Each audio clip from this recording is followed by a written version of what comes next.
Esse é o Ancapsu e nós vamos falar agora sobre o acordão com relação aos condenados no 8 de janeiro. Parece que o Hugo Mota está sabendo que vai passar a anistia na Câmara. Para não comprar briga com o STF, eles já estão querendo negociar agora. O STF, Hugo Mota e Lula estão querendo negociar uma redução das penas do pessoal do 8 de janeiro. Isso é um problema, porque em tese isso não poderia ser feito, né? Se houve um julgamento e os juízes concordaram que as pessoas têm penas específicas, você não pode voltar atrás. Ah, não, o crime está aqui, mas eu vou desconsiderar essa sua pena, eu vou diminuir aqui, né? Ou seja, é uma coisa que é jogar totalmente fora o direito e partir para negociação política aberta. Isso daqui indica para mim que está havendo um desespero por parte do STF e do Lula, porque sabem que vai passar a anistia na Câmara. Vamos entender esse caso aqui. O que poderia resultar disso, né? Essa notícia foi sugerida por Peter via Globo e põe a culpa na mamãe. Peter é reptiliano, eu posso provar, e várias outras pessoas. Obrigado aí ao pessoal que sugeriu notícias lá no nosso site, no visãolibertaria.com. E obrigado a você que está assistindo o nosso vídeo. Se você gosta do nosso conteúdo, por favor, deixa o seu like e se inscreva aqui no canal, né? Pois bem, a gente tem a notícia agora de que Hugo Mota quer que Lula e STF em acordo para reduzir as penas do 8 de janeiro em nome da pacificação nacional. Pode ter certeza uma coisa, tá? Se não tivesse nenhuma chance de passar anistia na Câmara, eles não iam estar se movendo nesse sentido. É porque eles já perceberam que vai dar merda, que vai passar anistia na Câmara, e aí agora estão querendo fazer de outra forma, né? Aquilo que eu falei para vocês, o caso da Débora, né, do batom lá, a moça que escreveu Perdeu o Mané na estátua, furou a bolha, o pessoal todo está conscientizado com essa história, a chance de passar a anistia é muito grande. O Nicolas está falando que já são 239 assinaturas, faltam só 18 hoje, ou seja, a gente está muito perto de chegar nesse limite e forçar o Hugo Mota a uma votação da anistia para o 8 de janeiro, né? E aí vieram com esse papo aqui, a Rede Globo veio com esse papo. Lembra das fases do luto, né? Você sabe que tem as fases do luto, né? Que é primeiro a negação, depois a negociação, depois a não sei o que lá. Ou seja, eles estão seguindo esse negócio. A primeira coisa era, não tem chance nenhuma, que foi cometer o crime, tem que ficar 14 anos na cadeia mesmo, que não sei o que lá, não sei o que lá. Aí agora já estão falando em negociação. Não, vamos negociar, quem sabe a gente consegue fazer um acordo para reduzir as penas do 8 de janeiro em nome da pacificação nacional e coisa e tal. Você pode ter certeza do que eu estou te falando. Se eles não tivessem o risco de passar o projeto da anistia, mas nunca que eles iam estar preocupados com pacificação nacional. O STF não quer pacificar nada. Olha aqui a notícia que sai aqui na coluna do Estadão, né? O presidente da Câmara, o Hugo Mota, procurou o presidente Luiz Inácio Lula da Silva e ministros do STF com o objetivo de construir um acordo para a revisão das penas dos condenados pelo 8 de janeiro com o intuito de pacificar o país. Então, repara que aqui, por si só, isso é uma coisa impossível, porque não deveria haver, né? Em tese, o judiciário deveria ser um poder totalmente independente. O juiz é um cara técnico que aplica a lei. Se a lei diz que a pessoa tem que cumprir tal pena, a pena é aquela. Não tem negociação. Que negócio é esse de negociação, né?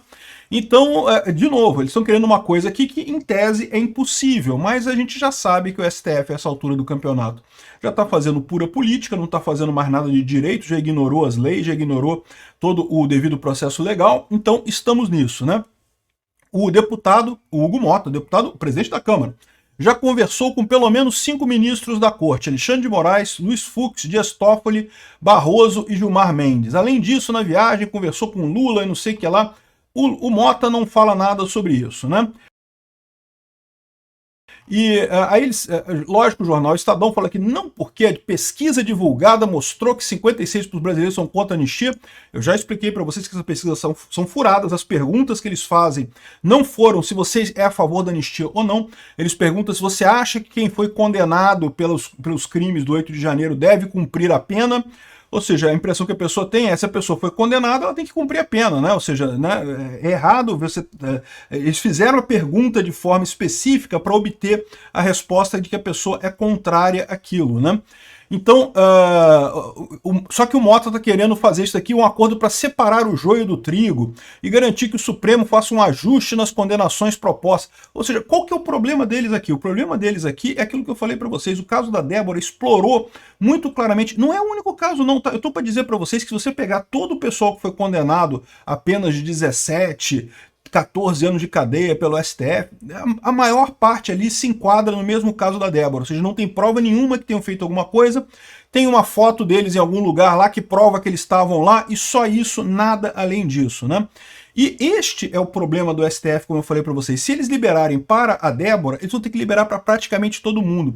E se eles liberarem para praticamente todo mundo, então cadê o golpe? Porque se todo mundo foi inocente naquele negócio, tinha só meia dúzia de gato pingado que eles conseguiriam provar que realmente, sei lá, o cara que quebrou o relógio, aquele cara que quebrou o relógio, pô, tá evidente que ele quebrou o relógio ali. É um absurdo mesmo que ele fez. Ele teve outros casos de pessoas que efetivamente quebraram coisas que não tem o que dizer, né? Esse pessoal acabaria condenado mesmo. Mas aí ia ficar um caso muito fraco, né?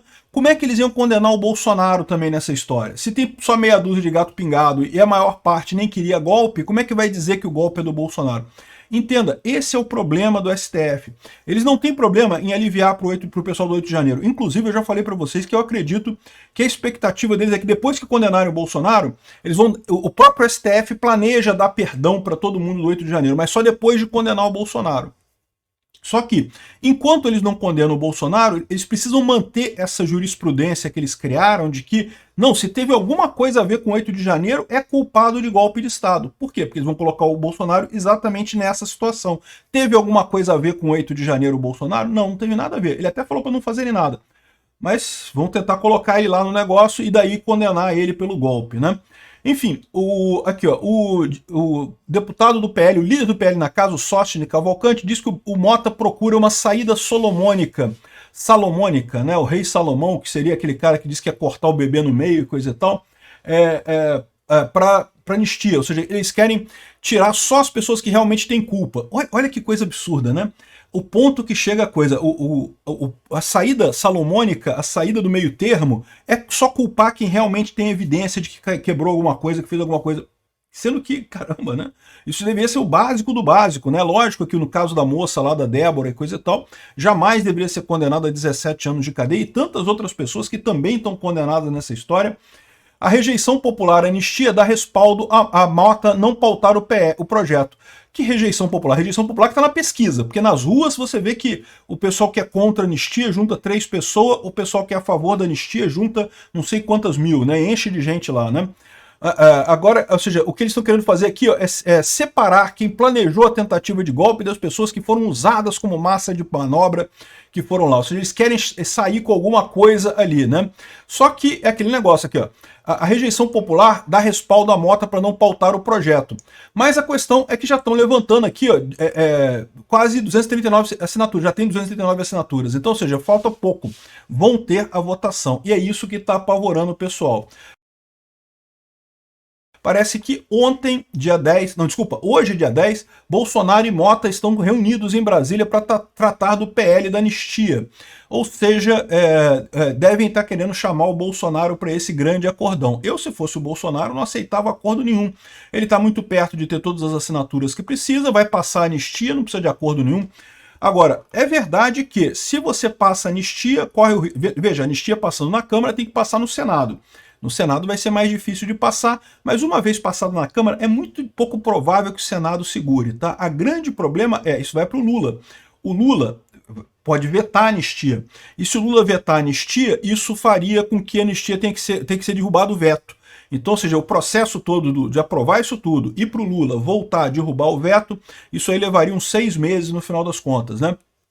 E, além disso, existe o risco do pessoal do STF implicar e dizer que o projeto da anistia é inconstitucional. É um absurdo completo, a anistia está prevista na Constituição, é explícito na Constituição que é direito do Congresso fazer anistia, então não teria por que considerar isso inconstitucional, mas é aquele negócio, né? Eles vão achar motivos para fazer isso lá, motivos que nunca existiram, por exemplo, que eles não falam nada da anistia lá dos anos 70, lá, né, de 1970, foi 82, né, que foi assinada a anistia lá, 82, e agora vão dizer que não pode anistia agora, né? Mas enfim, existe esse risco do STF barrar a anistia também. Então, ou seja, talvez a alternativa fosse realmente esse grande acordão para tentar chegar num ponto comum aí que consiga reduzir essas penas, né? Eu, sinceramente, preferia que fosse aprovada a anistia mesmo e partir para a briga com o STF. É o que tem que acontecer, tem que desgastar muito o STF, ele está cada vez mais desgastado. Desgastar o STF implica em mais votos para a direita. Quanto mais a direita conseguir desgastar o STF, mais ela garante votos em senadores contra o STF em 2026 e, portanto, senadores a favor de Bolsonaro. Tem que partir para o pau. Essa é a minha visão. Não sei o que o Bolsonaro vai conversar com o Hugo Mota. Porque, como eu falei, pode ser que o Bolsonaro tenha uma abordagem mais que não, que temos que salvar as pessoas. Então, se esse caminho salva as pessoas ali, condena só os que realmente quebraram coisas, só que fizeram coisas realmente ruins, então beleza, vamos partir por aí. Você libera esse pessoal, aí o pessoal que quebrou mesmo alguma coisa, que tem uma coisa, né? Não sei como é que vai ser o acordo, vamos ver como é que vai ser o acordo aqui. O fato é que estão falando isso daqui. Lembra? Para eles estarem falando isso daqui é porque eles estão com medo da anistia passar. Se eles não tivessem preocupação com a anistia, eles jamais estariam falando em negociar, em chegar no meio termo, não sei o que lá. Se estão falando é porque sabem que vão perder. O Bolsonaro vai entrar nessa história, vai topar isso daqui? Pode ser que tope, como eu falei, se a preocupação dele é aliviar a pena das pessoas mais rapidamente. Aceitar um acordo com esse pessoal implicaria em liberar as pessoas mais rápido, em compensação, seria ruim politicamente. O Bolsonaro ficaria com mais uma pecha de que fez acordo com o STF e também perderia do ponto de vista político, porque, como eu falei, quanto mais o PL bater no STF, mais ele ganha voto em 2026. Vamos ver qual vai ser a decisão do Bolsonaro nessa história. De novo, eu por mim partia para o combate, partia para aprovar a anistia e deixa o STF brigar lá, recusar, decretar inconstitucionalidade, seja lá o que for. Mas eu entendo, se ele tiver ir para o outro lado também, quiser fazer negócio para tentar uma coisa mais rápida, eu consigo entender também essa decisão, não acho que seja absurda não.